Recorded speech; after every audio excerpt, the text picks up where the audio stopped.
তো আজকে আমরা ক্লাস ফোরের ম্যাথ মডেল স্কুল 8 নম্বর স্কুলটা করব বারাসাত প্যারিচারণ সরকারি উচ্চ বিদ্যালয়ের।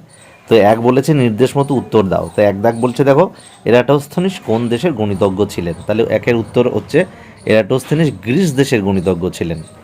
তারপরে দেখো খ বলছে দুটি যমজ মৌলিক সংখ্যার উদাহরণ দাও, তাহলে দুটি যমজ মৌলিক সংখ্যার উদাহরণ হচ্ছে দেখো 7, 5 যমজ মৌলিক সংখ্যা, বিয়োগফল 2 করে হয়। গদাক বলছে কি 81 থেকে 90 পর্যন্ত মৌলিক সংখ্যাগুলি লেখো, তাহলে 81 থেকে 90 পর্যন্ত মৌলিক সংখ্যাগুলি হলো এখানে দেখো 83, 87, 89, এগুলো কিন্তু সবই 81 থেকে 90 পর্যন্ত মৌলিক সংখ্যাগুলি। ঘ 2 অঙ্কের বৃহত্তম যৌগিক সংখ্যাটি লেখো, 2 অঙ্কের বৃহত্তম যৌগিক সংখ্যা হলো বৃহত্তম যৌগিক 99, 2 অঙ্কের 99, দুটো সংখ্যা দুটি নয়। ওমদাক বলছে দুটি পরস্পর মৌলিক সংখ্যার উদাহরণ দাও, দুটি পরস্পর মৌলিক সংখ্যার উদাহরণ হচ্ছে 3, 1 হতে পারে, আরও হতে পারে, তো এখানে 3, 1ই দিলাম। চদাক বলছে 0.01কে সামান্য ভগ্নাংশে প্রকাশ করো, তা 0.01কে সামান্য ভগ্নাংশে প্রকাশ করলে হচ্ছে 1/100। কেন 1/100? দেখো দশমিকের পরে দুটো সংখ্যা, তাই একের নিচে একের পরে মানে 100 হবে, দুটো শূন্য হবে। পয়েন্টের পরে যে দুটো সংখ্যা থাকবে নিচে একের পরেও সেই দুটো সংখ্যায় দুটো শূন্যই হবে। তাহলে ছদাক বলছে 29/1000কে দশমিক ভগ্নাংশ প্রকাশ করো, তাহলে দশমিক ভগ্নাংশ প্রকাশ করছে দেখতে পাচ্ছি আমি 29-এর নিচে তিনটে শূন্য আছে, তাহলে 3 ঘর আগে হবে দশমিক সংখ্যা, তাহলে দেখো 0.029, ঠিক আছে। বর্গীয় যে বলছে 3 মিলিমিটার 1 সেন্টিমিটারের কত অংশ, তাহলে 3 মিলিমিটার 1 সেন্টিমিটার এর, তাহলে 1 সেন্টিমিটারের কত, তাহলে সেন্টি থেকে মিলিতে গেলে কত হয়, মিলি থেকে সেন্টি 10, তাহলে 10 সেন্টিমিটার দিয়ে আমি 3 মিলিমিটারকে ভাগ করছি, তাহলে 3/10 অংশ তো সবসময় বাই এরকমই হয়। তো ঝ দেখো তারপরে কোন ত্রিভুজের 3টি বাহু পরস্পর সমান হয়, তাহলে 3টি বাহু সমান, সমবাহু ত্রিভুজের 3টি বাহু পরস্পর সমান হবে। ইমদাক বলছে 3/3 অংশকে কী বলা হয়, 3/3 অংশকে সম্পূর্ণ অংশ বলা হয়, বা এক অংশও বলতে পারি আমরা। 2 দাগ বলছে শূন্যস্থান পূরণ করো। ক একমাত্র জোড় মৌলিক সংখ্যা হলো 2। খ ক্ষুদ্রতম যৌগিক সংখ্যা হলো 4। গ এক সংখ্যাটি মৌলিকও নয় আবার যৌগিকও নয়। ঘ যেসব সংখ্যা 9 দ্বারা বিভাজ্য তারা 3 দিয়েও কিন্তু বিভাজ্য, তবে একটা জিনিস মনে রাখতে হবে যে যেসব সংখ্যা 3 দিয়ে যাচ্ছে সেগুলো 9 দিয়ে নাও যেতে পারে, কিন্তু 9 দ্বারা গেলে সেটা 3 দিয়ে বিভাজ্য হবে। হ্যাঁ, উমদাক বলছে যৌগিক সংখ্যার গুণনীয়ক বা উৎপাদক সংখ্যা কমপক্ষে কটি, যৌগিক সংখ্যার গুণনীয়ক বা উৎপাদক সংখ্যা কমপক্ষে তো 3টি হবে। চ কোনো সরল অঙ্কে যোগ বিয়োগ গুণ ও ভাগ থাকলে তাহলে কিসের কাজ আগে করতে হয়, ভাগের কাজ আগে করতে হয়। ছদাক বলছে একটি আয়ত ঘনাকার বাক্সের কটি তল থাকে, 6টি তল থাকে। তারপরে দেখো 3 দাগে বলছে সঠিক উত্তরে নির্বাচন করো এবং পূর্ণ বাক্যে উত্তর দাও, তাহলে কোনো বস্তুর দাম যদি একই রাখে এবং ওই বস্তুর সংখ্যা যদি বাড়িয়ে দিই তাহলে দাম কমবে বাড়বে নাকি থাকবে, তাহলে অবশ্যই দাম বাড়বে, ঠিক আছে। ধরো মনে করো তোমার কাছে একটি পেন 5 টাকা, তাহলে দুটি পেন কত হবে, 10 টাকা, দাম বাড়ছে, ঠিক আছে। 3টে 15 টাকা, সুতরাং বাড়বে। খদাক বলছে সরলরেখার মাত্রার সংখ্যা 1, 2 না 3, তো সরলরেখার মাত্রা একটি। গদাক বলছে কোন সংখ্যাটি 3 দ্বারা বিভাজ্য, এখানে 3 দ্বারা বিভাজ্য হচ্ছে নিয়ম জানি কি আমরা, যে সংখ্যাগুলির যোগফল যদি 3 দ্বারা মিলে যায় বা বিভাজ্য হয় তাহলে সেই সংখ্যাটি 3 দ্বারা বিভাজ্য।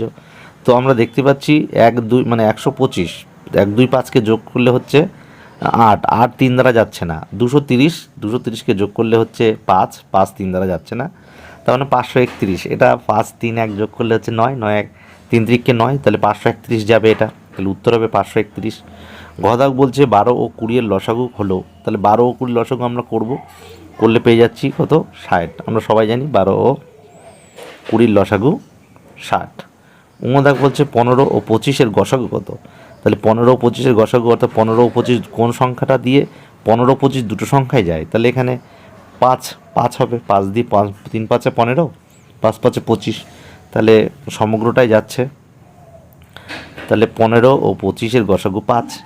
চদাক বলছে 5 ও 9 এর সাধারণ গুণনীয়ক হলো, তাহলে সাধারণ গুণনীয়ক হচ্ছে 1, কারণ ও 5 এক দিয়ে যাচ্ছে, 9ও এক দিয়ে যাচ্ছে, অন্য দিকে যাচ্ছে না। সাধারণ মানে দুই ক্ষেত্রেই গুণনীয়কগুলো থাকবে। 6 দাগ বলছে রশ্মির প্রান্তবিন্দুর সংখ্যা কটি? রশ্মির প্রান্তবিন্দুর সংখ্যা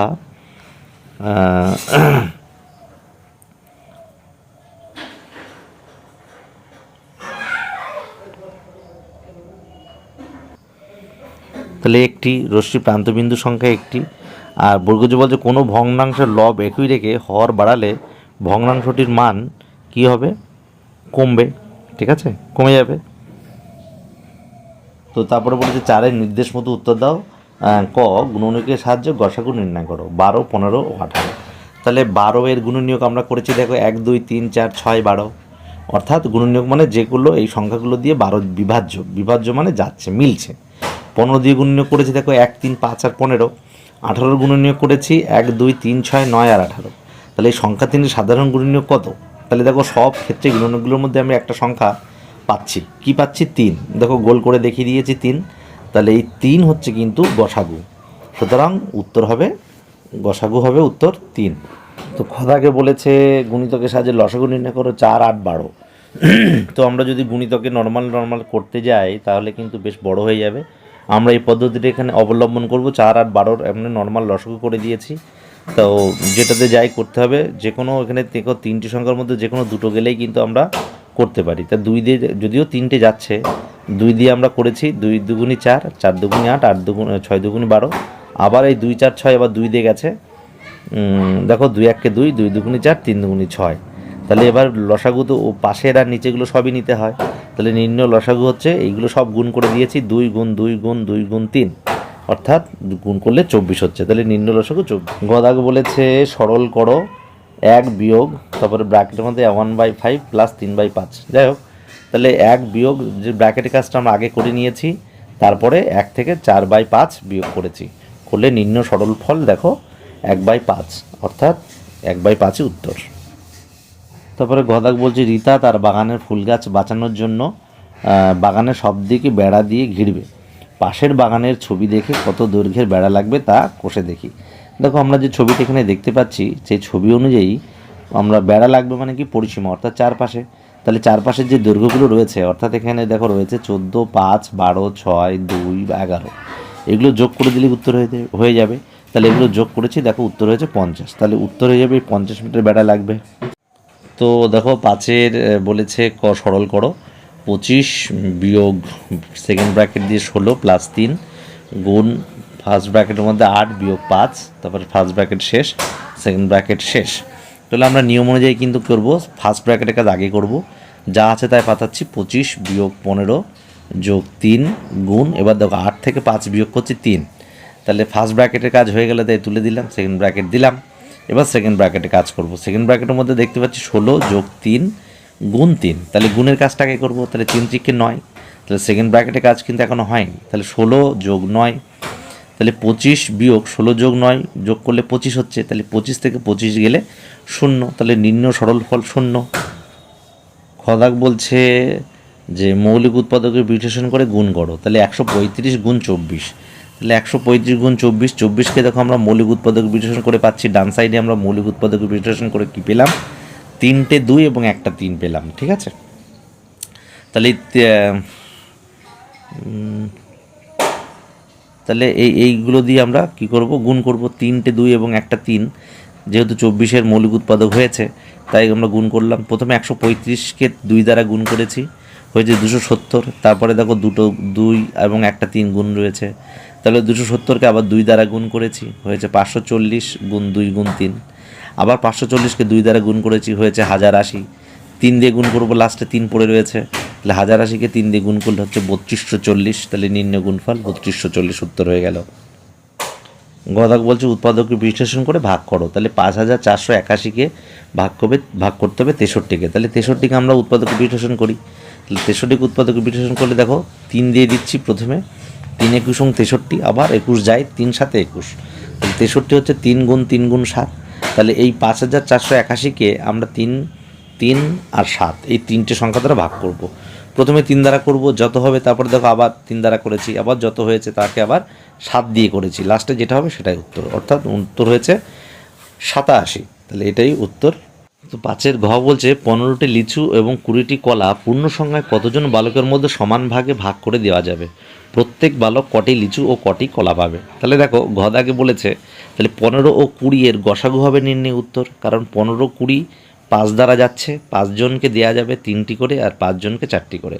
দেখো 5 দিয়ে এই 15 20কে আমরা গসাগু করেছি, 5 দিয়ে করেছি 3 আর 4 হয়েছে, সুতরাং 5 জন বালক সমানভাবে লিচু ও কলা পাবে। তাহলে লিচু পাবে, দেখো 5 দিয়েই ভাগ করতে হবে, যেহেতু 5 দিয়েই গেছে, তাহলে লিচু পাবে যে 15 ভাগ 5 3টি করে, আর কলা পাবে 20কে 5 দিয়ে ভাগ করতে হবে, তাহলে 4 5 20 4টি। তাহলে উত্তর হয়ে গেল আমাদের 3 আর 4। তারপরে দেখো 6-এর ক বলে ত্রিভুজ কাকে বলে? একটি বিষমবাহু ত্রিভুজ অঙ্কন করে তার বিভিন্ন অংশগুলি দেখাও। তাহলে ত্রিভুজ কাকে বলে দেখো ডেফিনেশনটা এখানে রয়েছে, 3টি বাহু দ্বারা গঠিত বদ্ধ সমতালিক চিত্রকে ত্রিভুজ বলে। তাহলে এটা হয়ে গেল। এরপরে দেখো তারপরে আমরা বলছি বিষমবাহু ত্রিভুজ অঙ্কন করবো এবং বিভিন্ন অংশের নাম দিচ্ছি। তাহলে একটি বিষমবাহু ত্রিভুজ ABC আঁকা হয়েছে, ত্রিভুজ দুটির বাহু কিন্তু বিষমবাহু, অর্থাৎ কোনো বাহুই কিন্তু সমান নয়। ABর সঙ্গে BCর সঙ্গে C এর সঙ্গে কোনো মিল নেই, একটু বড় ছোট করে দেওয়া হয়েছে, মনে হচ্ছে ABSC মানে একই দৈর্ঘ্যের, কিন্তু নয়, AB একটু AC চেয়ে ছোট রয়েছে। তাই বিষমবাহু ত্রিভুজের বাহু এখানে AB not equals to BC এবং নট ইকুয়াল টু CA করা হয়েছে, ঠিক আছে। ফলক বাহুভেদে ও কোণ ভেদে ত্রিভুজের শ্রেণীবিভাগ করতে বলেছে এবং সমবাহু ত্রিভুজের সংজ্ঞা দিতে বলেছে। তাহলে দেখো বাহুভেদে সমবাহু ত্রিভুজ, সমদ্বিবাহু ত্রিভুজ এবং বিষমবাহু ত্রিভুজ, আর কোণ ভেদে এখানে দেখানো হয়েছে সমকোণ, স্থূলকোণ এবং সূক্ষ্মকোণ। আর সমবাহু ত্রিভুজ কাকে বলে ডেফিনেশনটা এখানে দিয়ে দিয়েছি, যে ত্রিভুজের 3টি বাহুর দৈর্ঘ্য সমান তাকে সমবাহু ত্রিভুজ বলে। তাহলে এখানেই এই স্কুলটা শেষ হয়ে গেল। পরবর্তী স্কুলের জন্য সাবস্ক্রাইব করে রাখবে, 9 নম্বর স্কুল তোমাদের দিয়ে দেওয়া হবে।